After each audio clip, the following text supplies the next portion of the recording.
Welcome back, Rosebuds, to day 22 of our 31-day Halloween story spookathon. Back into the SCP universe with dear old Dr. Gears. Today, we'll hear the age-old story of a breakup between two former lovers, except this isn't the happily ever after kind of ending. Without further ado, I present Love-Hate by Dr. Gears on the SCP Wiki. The house was dead when he came home. No lights, no noise, even a little chilly in the early spring dusk. Pete Cothis stood in the entryway, peering into the house with a slightly confused smile. Maybe they dipped out to the store for a bit and just didn't say anything. No, he'd had her car. Her mom, maybe? He shook his head, tossing his bag on the couch, snapping on the lights, and looking in the kitchen and hall in a half-hearted search. Not that he minded the silence. It was refreshing from the normal buzz when he came home, but it was unexpected. No Amanda, trying to pick up a kiss by the door. No Christian, bopping about underfoot. Or Jamie bouncing and shrieking for a hug. He leaned into the fridge, fishing out a pop and snatching up a bag of chips before slumping back into the couch. It'd been a long, bloody day. Pete watched the TV without seeing, munching absently as he considered what to do. Really, he should put some time in on his report, but it was honestly nothing that wouldn't keep until later in the week. The new position was proving both more and significantly less demanding than his old one. More quality, less quantity, but that was honestly how Pete liked it. Not so rushed, taking time. His hip suddenly pulsed with the beat of some forgotten pop song. He fumbled for the ringing device, having to stretch out to get the pants pocket unfolded enough to fish the phone free. He saw the smiling face of his wife from the screen and grinned, tapping it on. "Hey, babe, where are you guys? I was just about to call." "Oh, so you're home already?" Pete chuckled, tucking the phone against his neck and rising to slowly walk and pace around the room. She'd always ribbed him about it, but he could never just sit on the phone and talk. It felt odd. "Yeah, I figured you were with your mom or something, going..." "I'm not with my mom, Pete." "With what? Who then?" He stopped, stock still. Something in her tone, in the tiny sigh she'd given, put him immediately on edge. "It's not important, Pete. Oh, God. I'm sorry, Pete. I just can't do this anymore." He moved his hand uselessly in the air, seeming to try to pull understanding from the vapor. "Can't do what, Amanda? I'm not following here. What's going on?" Even as he asked, a sick, sticky realization was trying to crawl into his awareness. She continued, almost as if he hadn't spoken. "I know you try, Pete, and you're great, and you love the kids, but Pete, it's not enough. You don't make time for me, for us. You work so much, and you never get back until late. It's been 6 months since you touched me like you used to. I can't just live on memory and life support. I'm a human woman, Pete, not a plant you can just water from time to time and call it good." The anger was seeping into her voice, making it quick and sharp. He glared at the wall, breathing deep and slow, biting back venom. "Are you joking with me? I work for us.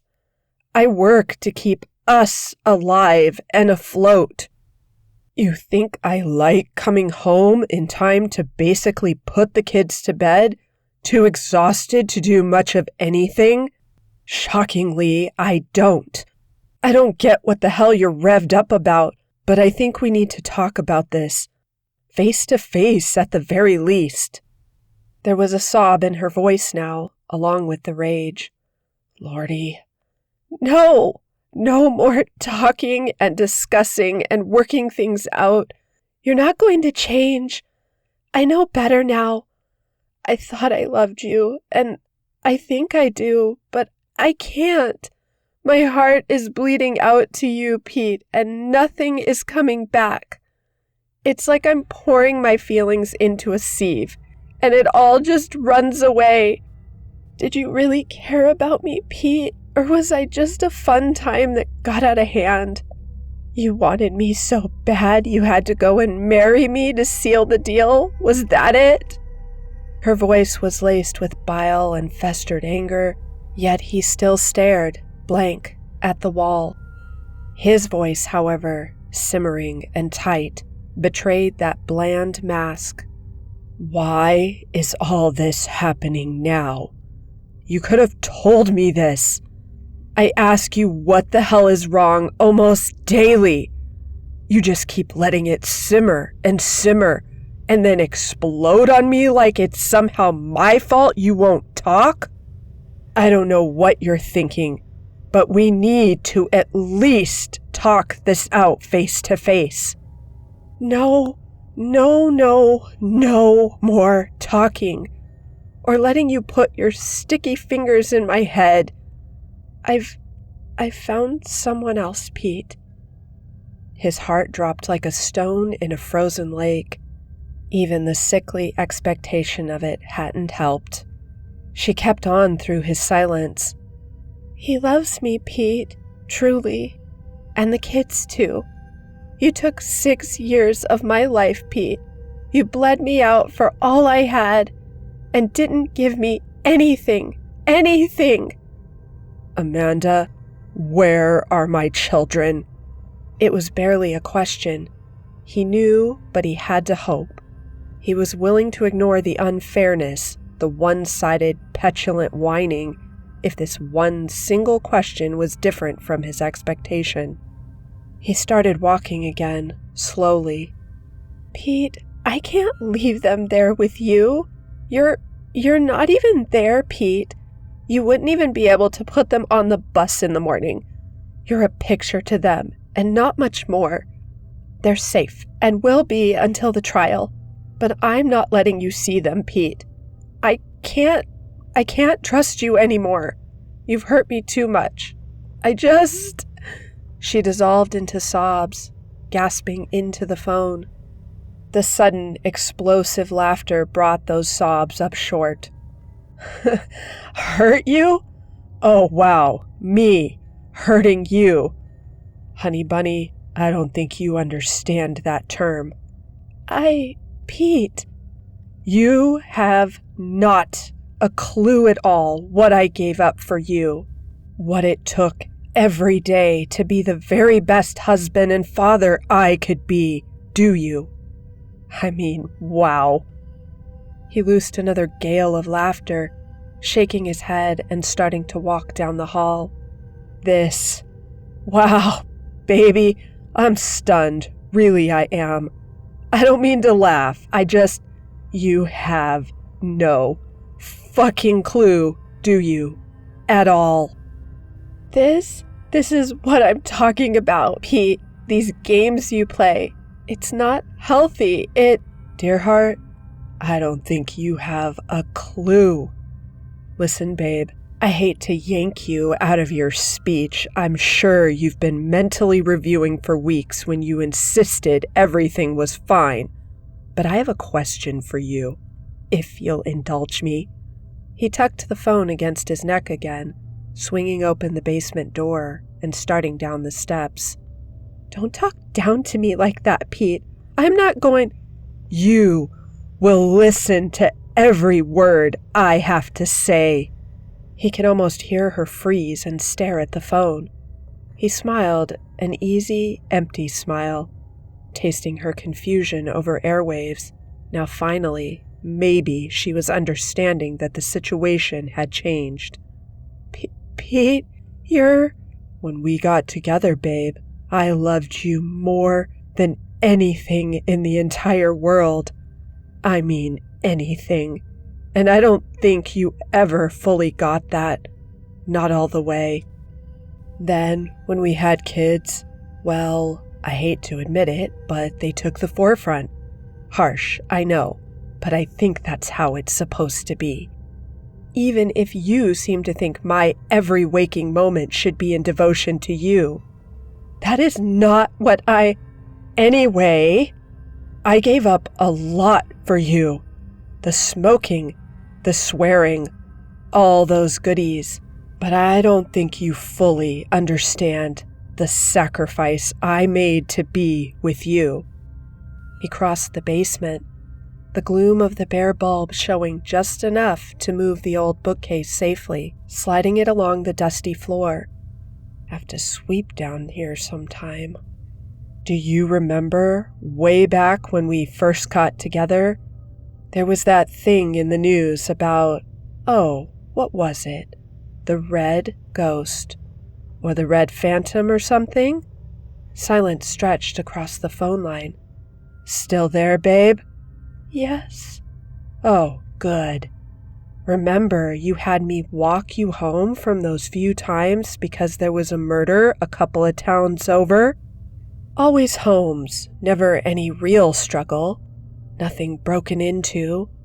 So they were thinking that this phantom was snatching people on the street and making them drive home with him.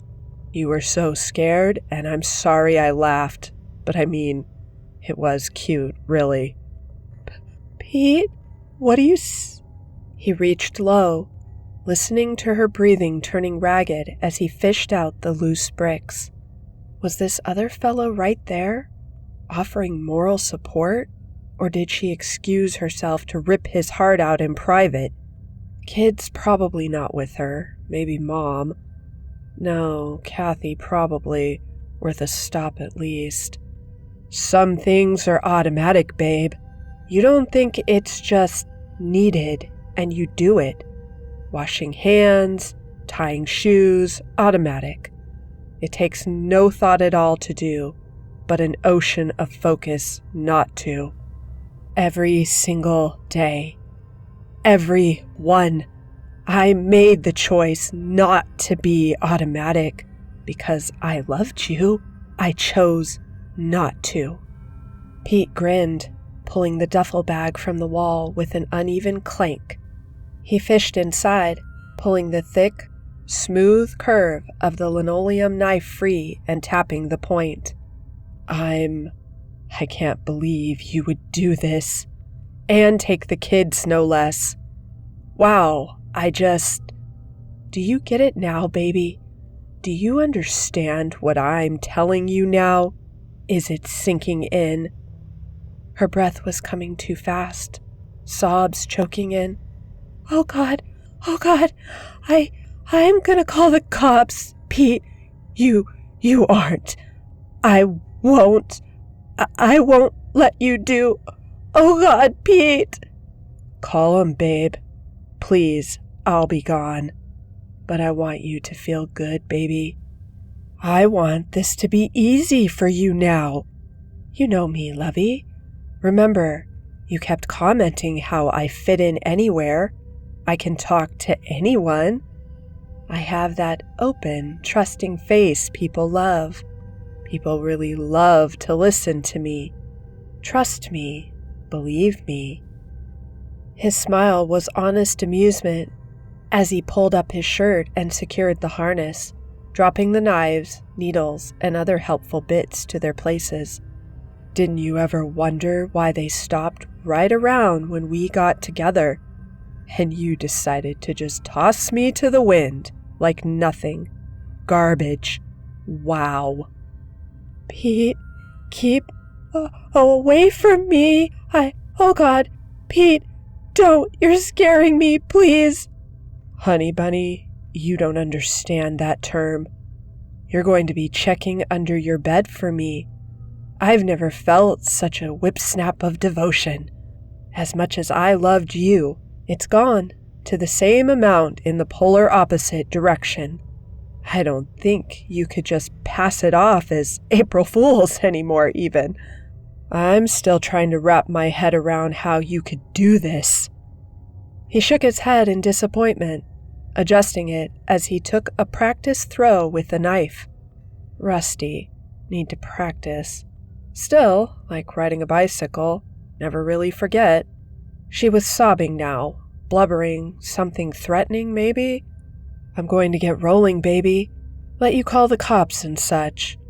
Maybe get a quickie from your new boy, just to take the edge off, right? You know why they called it the Phantom? Because a couple of witnesses said they saw him, and he looked so white it had to be a ghost. Or a mask. Ain't that a scream? He laughed, hefting up the bag, foregoing the normal gloves and mask that was normally required. Just a gentleman on the way to the gym, officer. I would have let you go. You hurt me, but I would have let you go. But you had to try and take the whole pie. Snatch it all from me. Don't worry, babe. The Kittle Biddles won't ever know any more than you tell them. More moaning and crying now. Something about keeping the kids away, maybe? Sweetheart, you may love them enough to steal them, but I love them enough to kill for them. See you in a couple of weeks, babe. Tell your new boy I said hi. Or, never mind. I'll tell him myself. He hung up, then crushed the phone against the wall even as it chimed again, slamming it over and over in blank-faced rage, leaving the splintered heap on the floor. He locked up, unplugged the power strips behind the TV and computer, and stepped out on the porch, heading for the car. The red ghost inhaled the night air. Well, did you enjoy that one? Reminded me a little bit of that show Dexter, which was pretty good until season 4, and then the ending, which we just don't talk about. Anyway, hope you're having a wonderful spooky season, my lovely rosebuds. Until tomorrow night, thanks for listening. Take care and stay creepy.